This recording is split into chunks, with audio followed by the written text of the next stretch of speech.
Hey all, Dr. Hill here, and we continue with Aorist Week as we move into the second Aorist and chapter 22 in Mounce's textbook. So let's take a look. I'm going to make myself smaller up here, and we're going to walk through chapter 22. So we already talked about these two different ways of forming the aorist tense.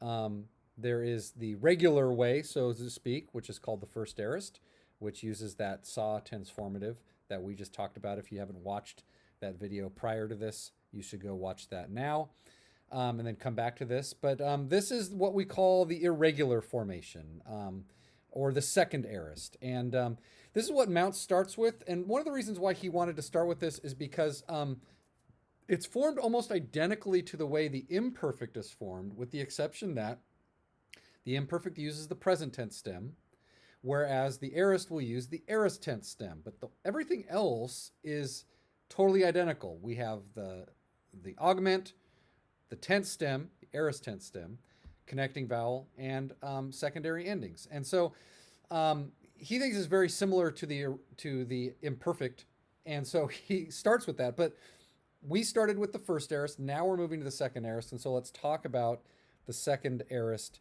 and how that's formed. So we just talked about this, that the second aorist is formed with an augment, which is the same rules of augmentation that we see in the imperfect as we see with the first aorist. The second aorist forms with an augment, same thing, that if you have a consonant at the front, you're going to add that epsilon. If you have a vowel at the front, that vowel is going to lengthen. All the rules of augmentation are the same in the imperfect as well as the aorist. If you have a compound, that the augment will come after the preposition and before the verbal stem. Okay, so that's that. Now, the example that he uses here is he uses lambano as the paradigmatic verb because he can't use luo. And why is that? Well, if you've been following along, we have just talked about the idea that in the previous video that each verb that you learn will either form by means of using first aorist rules or second aorist rules. Luo uses the first aorist. So he can't use luo as a paradigmatic verb here. He has to use another one, and he uses a good one, lambano. And lambano is a good one because lambano in the present tense, here's lambano, and you can see that that present tense stem is lamban, okay? Now, if it's the imperfect, it's going to keep that tense stem, right? Lamban, it uses the present tense stem. But if it is the aorist, it is going to go to the aorist tense stem, which is lab. Lambano means to take or to receive. And so lambano, we've talked about, I think we've learned this verb already. And so what is going to happen is you have the augment, the aorist tense stem, the connecting vowel, and then we move into our secondary endings. And so so we saw that on SN, amen eta on, and as we move down here, we're going to see these things. You can see here on SN, amen eta on. That's the aorist. Look over here at the imperfect, same exact endings on luo, on SN, amen eta on. We saw that with the aorist, it was sa, sas, sen, samen, sate, san. So, but here it's on, sn, amen, eta, on. And lambano becomes elaban. Say elaban. I took. And again, we translate past time, simple occurrence. So, simple completion. So, elaban, I took. Elabes, say it with me. Elabes, you took. Elaben, he, she, it took. Elabamen, we took. Elabete, you took, y'all took. And elaban, they took. And again, like with the imperfect, the second aorist for the first singular and third plural are identical. And it will be context that will determine whether you have a first singular or a third plural.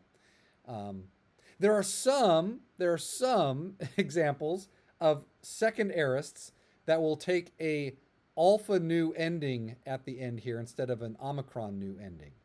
It just depends. And there's actually something in chapter 23. There's a section on that. It's actually 23.12 if you want to look at that example of some verbs that will occur with an alpha nu ending here instead of an omicron nu ending, but you can take a look at that. Okay, so let's walk through again. Augmentation for the aorist follows the same rules as it did for the imperfect, same rules of augmentation. We talked about that. The tense form, this is where I want to drill down on this. The aorist active tense form is listed as the third form of the verb in the lexicon, or what we call the principal parts, in the appendix that begins on page 450. The tense forms of verbs occurring 50 times or more, what we call the principal parts. The third form in that principal parts will be the aorist form. So he lists it out here, where here he starts with the present active indicative of lambano. Now, technically the imperfect is not necessary, and that's why he includes it, but only with parentheses. You don't need that. That's not actually, because it's still the present tense stem. Present tense stem is here. Then we move to the future tense stem, and we see that lambano changes to lamb. And then we get to the aorist active, and the aorist active here is elaban. Say elaban. And that shows us that the aorist tense stem is lob. And so that's where we see where verbs move from tense to tense and their stems. This is where we see in the principal parts, that's where we find that. So in the active voice, so this third thing, here's a rule for second aorist rule. A second aorist will always have a different tense stem from the present because the root will always have been modified to form the present tense. So what he's saying is the version that you memorize this verb as, the present tense stem, okay, it will always have a different aorist stem in the aorist. So as it goes to the aorist, it'll always have a different aorist stem. There will always be a stem change from present to aorist for second aorists. Okay, and so that's the point. So first aorists don't really have a lot of changes. That's why you add that saw tense formative.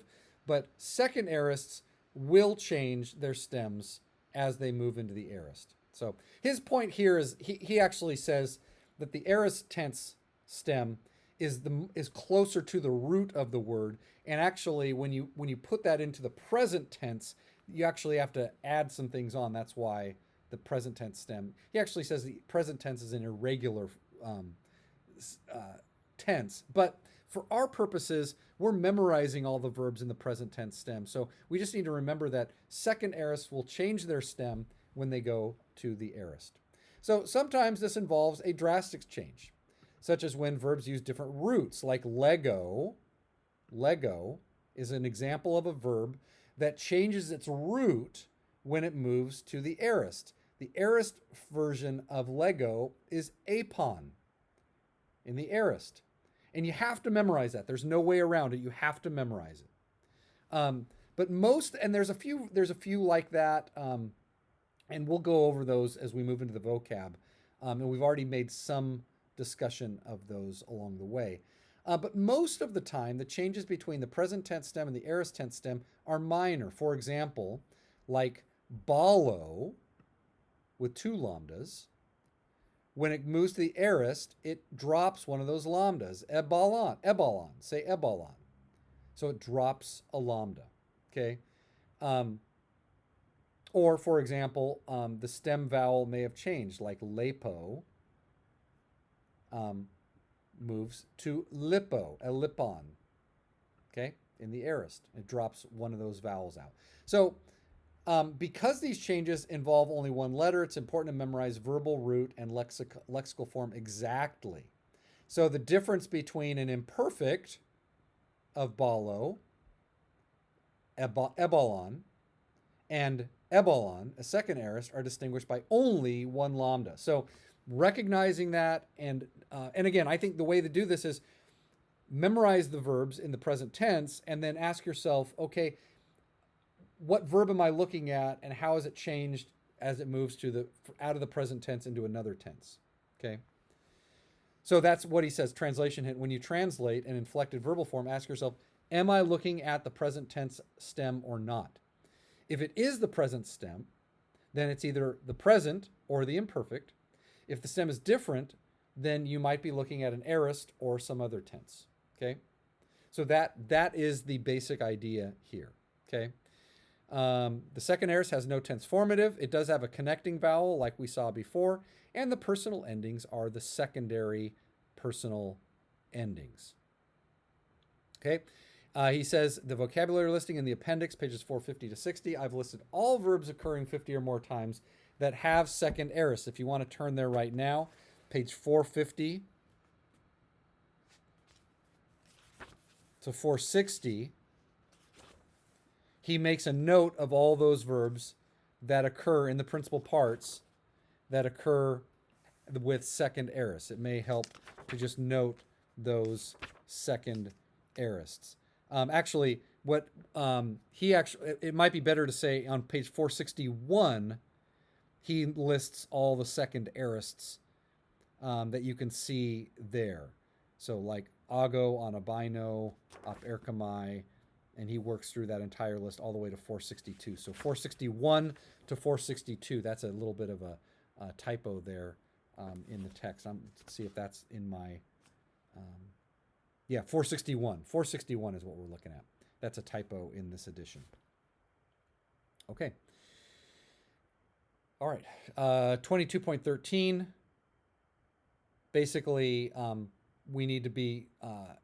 some aorist forms may appear to be irregular, but they actually are not. Okay, thank you. So we're memorizing the root as well as the lexical form at the same time. Okay. So we're moving through this chapter. We had talked about the idea that the aorist has a unique passive form. So we're only learning the aorist active and the aorist middle. The aorist middle, again, uses an augment, an aorist active tense stem, and a connecting vowel and the secondary middle passive endings, which again, those endings are main sa ta, metasetha unta, main sa ta, metasetha unta. Second singular has that intervocalic sigma. So he uses the example of ginamai here. Ginamai is the verb. And you can see gin changes to gen. And ginamai is a middle only. Ginamai is a middle only as a present. It's also a middle only as an aorist. And so he uses that as an example. Most of the middles that you're going to see in the aorist are going to be middle onlys.